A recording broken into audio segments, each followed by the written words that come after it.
कुठे दूर तारा, कुठे हा किनारा, सारेच भासे नव्यासारखे. जिथे रात राणी आता दरवळेल, नवा डाव दोघे मांडू तिथे. तुझा हात हाती असू जन्म साथी, नकोया सुखाला तारसे. तुझी साथ असता माझ्या आकाशी, कशी चांदण्याची आरास आहे. अजूनही वाटते मला की, अजूनही चांदण्यात आहे. अजूनही चांदण्यात आहे.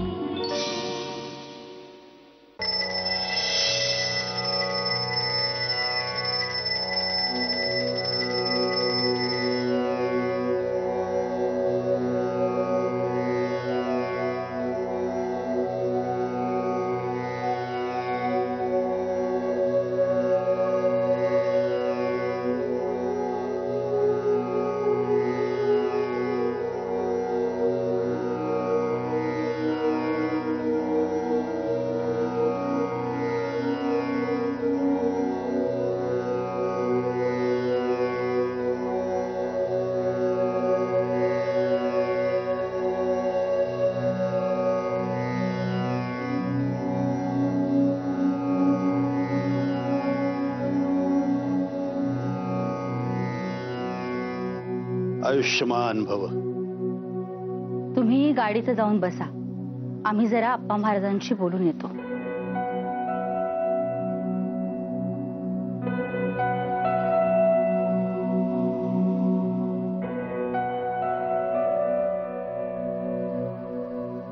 आप्पा महाराज, आम्हाला तुमची क्षमा मागायची आहे. आमची क्षमा का? वाड्यातून निघताना जे काही घडलं त्याबद्दल. खरं तर तेव्हा आम्ही बोलायला हवं होतं, पण आमच्या मनात विचारांचा एवढा गोंधळ चालला होता की आम्हाला काहीही बोलताच आलं नाही. आम्हाला कळू शकतं, रेवाला या परिस्थितीतून जावं लागणारच, यात काहीही मोठं नाही. परंतु आम्ही चुकत नसू तर तुमच्या मनातल्या गोंधळाचं कारण दिसत नसेल ना? खरंय तुमचं. त्यांच्याबद्दल आमच्या मनात एकंदरीतच खूप गोंधळ माजलाय. काहीच कळत नाहीये. तुम्हाला कळतंय, परंतु तुम्ही कळवून घेत नाही आहात. रेवाचं या वाड्यात येणं हे केवळ योगायोग नाही, तर तिचं येणं हे विधिलिखित आहे. या वाड्यासाठी, अनयसाठी तिचं येणं आवश्यक आहे. तिचा प्रवास खूप दूरचा आहे आणि आमची खात्री आहे की हे सारं तुम्हाला जाणवलंय. पण खरंच असं आहे का हो? कारण याआधी असा योग कधी जुळून आला नव्हता. या वाड्यात अशा बऱ्याच गोष्टी घडल्या आहेत ज्या आधी कधीही घडल्या नव्हत्या. परंतु या घटना पुढे घडणार नाहीत असं तर नाही ना? रेवाचं प्रारब्ध हे आहे की तिने या वाड्याला शापमुक्त करावं. या वाड्यात बंद असलेलं अंधकाराचं राज्य तिने नष्ट करावं. आणि हे कुणीही काहीही केलं तरी ती करणारच. त्या शक्तीपुढे तिची हार जीत हा पुढचा मुद्दा, पण हे घडणार हे मात्र नक्की. त्यामुळे आता तुम्ही ठरवायचं की या साऱ्यामध्ये तुम्ही काय करणार. आम्ही काय करणार तेच तर ठरवायचंय तुम्हाला. तुमची भूमिका काय आहे? रेवाच्या या प्रवासात तुम्ही काय योगदान करता यावर तुमचं आणि या वाड्याचं भविष्य अवलंबून आहे. तेव्हा विचार करा, या बदलाला तुम्ही कशा सामोरे जाणार ते.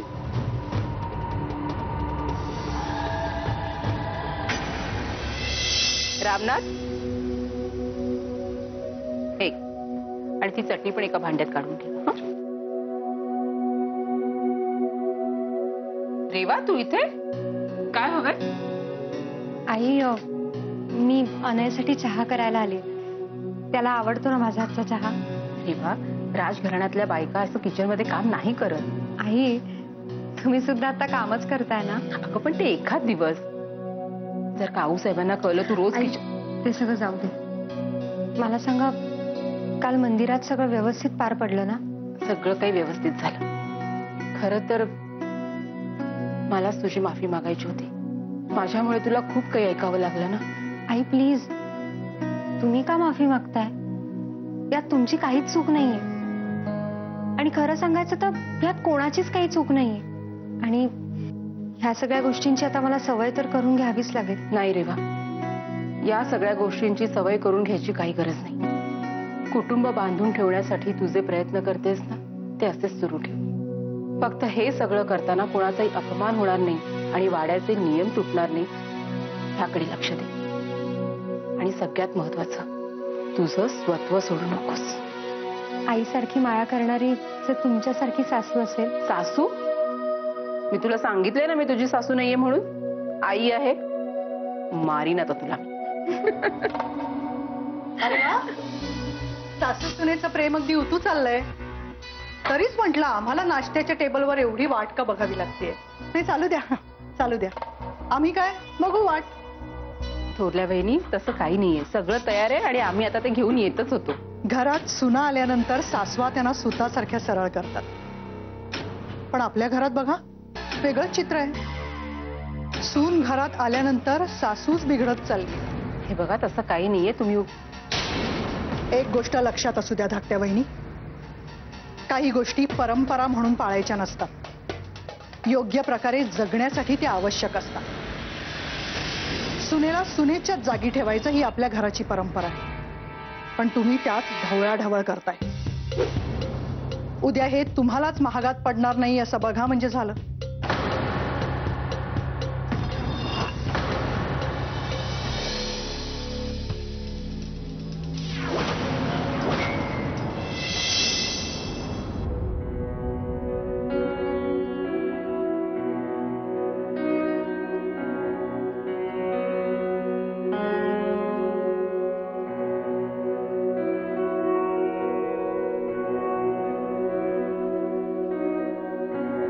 रेवा, नाश्ता केलात का हो आपण?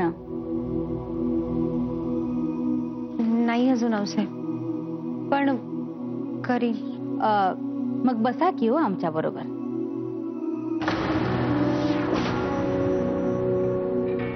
आऊसाहेब, आम्हाला वाटतं. रावसाहेब, आता काय झालं कसं झालं त्याचा फार विचार न करता पुढे जायची वेळ आली की हो आपल्यावर.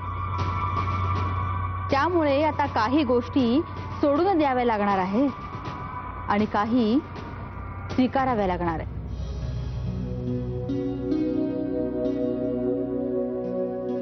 रेवा, बसा तुम्ही.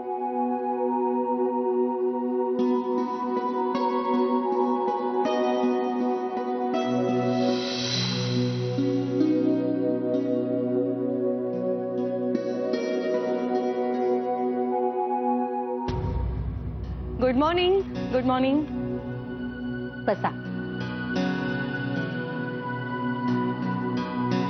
अरे वा, सगळ्यांना असं एकत्र ब्रेकफास्ट करताना पाहणं छान वाटतंय. अरे वा, तू सुद्धा आहेस का आज आमच्या सोबत? छान.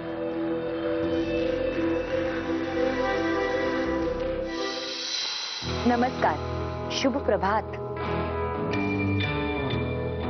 किती छान मराठी बोलायला लागली आहे ना ही. अरे, इथे बहुतेक सगळ्या चेअर्स फुल आहेत. काही प्रॉब्लेम नाही. मी एक काम करते, मी बाहेर कॉरिडॉर मध्ये नाश्ता मागून घेते.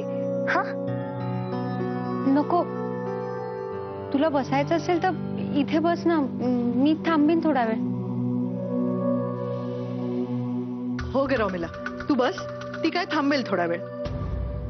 उठतेस ना रेवा?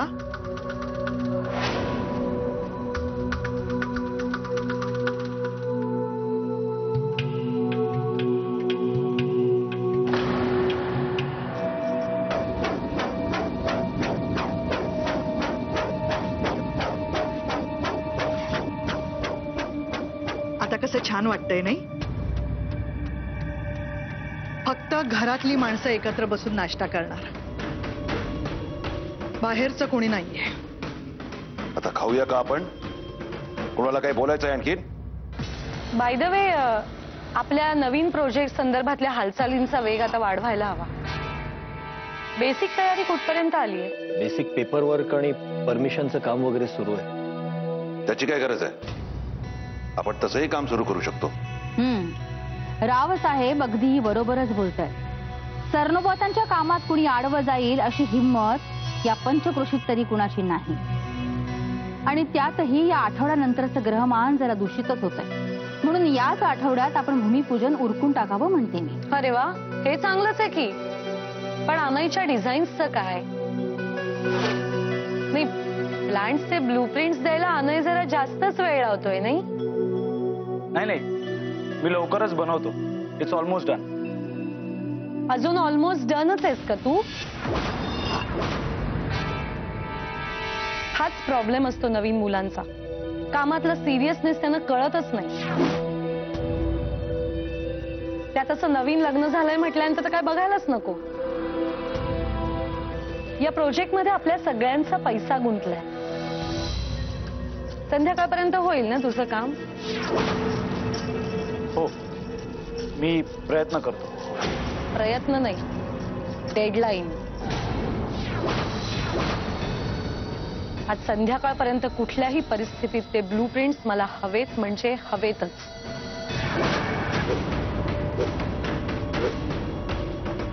करशील ना बाळा?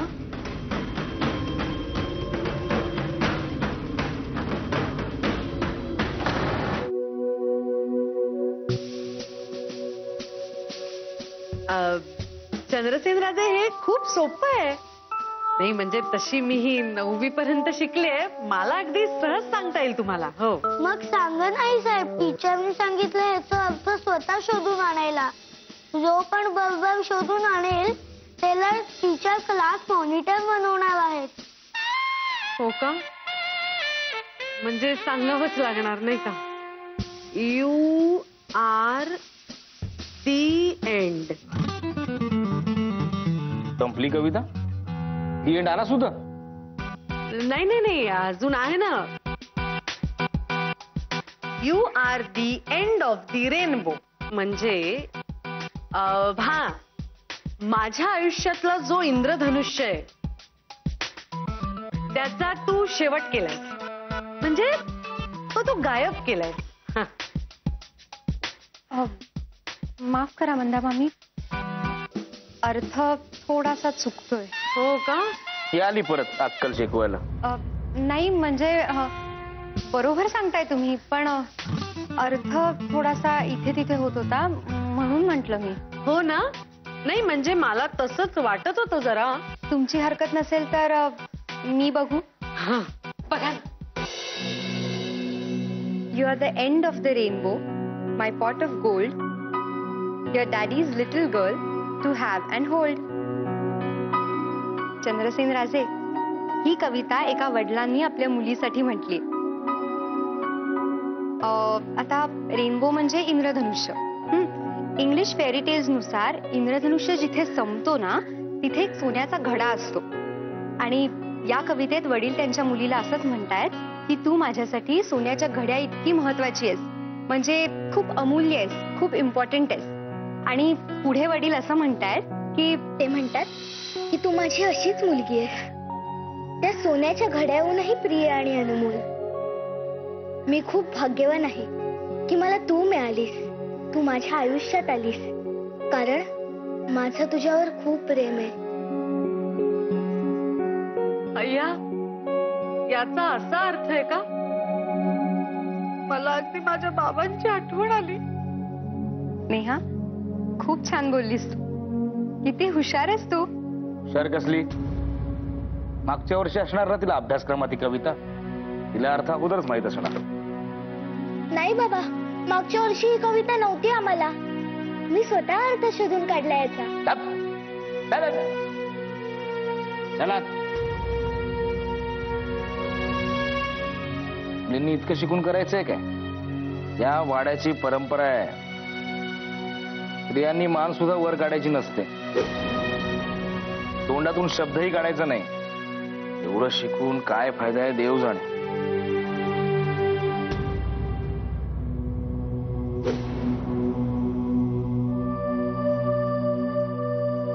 अम्मा, नव्या सुनबाई आल्यात. सोसे, बन्नी बन्नी या.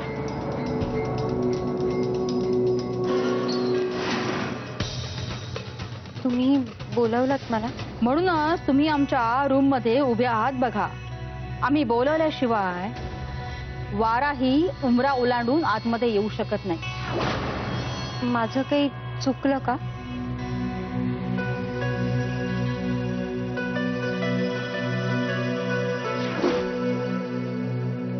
जो चुकतो तो माणूस असतो, पण तो माणूस त्याच चुका जर परत करायला लागला तर तो महामूर्ख असतो किंवा जास्त हुशार.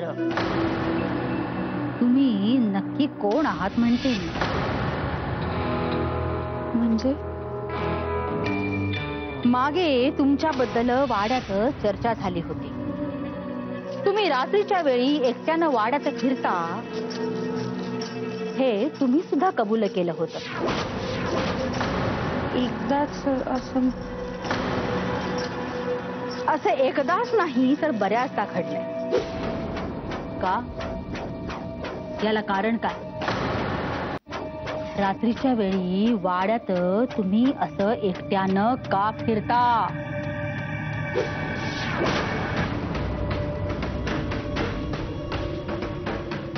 मागे हा विषय निघाला तेव्हा काही विचारलं नाही तुम्ही. मग आता प्रश्न हे मुद्द्यांवर अवलंबून नसतात, ते परिस्थितीवर अवलंबून असतात. आता परिस्थिती काय बदलली आहे? प्रश्न विचारण्याचं काम आमचं आहे.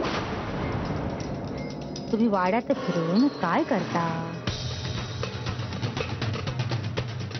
मला माहित नाही मी हे आत्ता बोलायला पाहिजे का नाही, पण आम्ही प्रश्न विचारल्यानंतर उत्तरही द्यावीच लागतात. वाड्याचा नियम आहे तसा. घाबरू नका, बोला. मला रात्रीचे आवाज ऐकू येतात. आवाज? कसले आवाज हो? पैंजणांचे आवाज. पैंजणांचे? पण वाड्यामध्ये पैंजण वापरायला बंदी आहे की हो?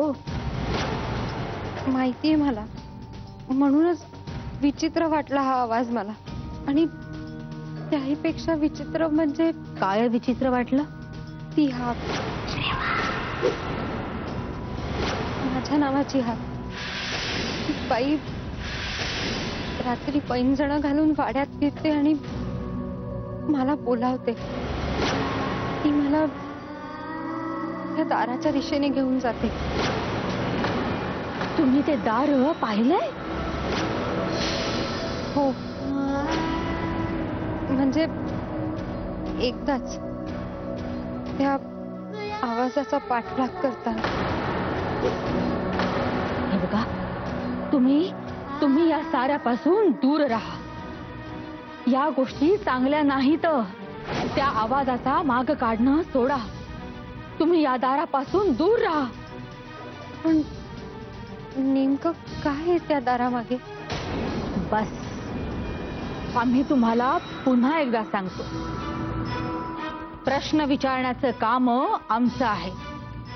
तुम्ही होईल तितकं त्या दारापासून लांब राहा. पण सांगितलं ना, लांब राहा.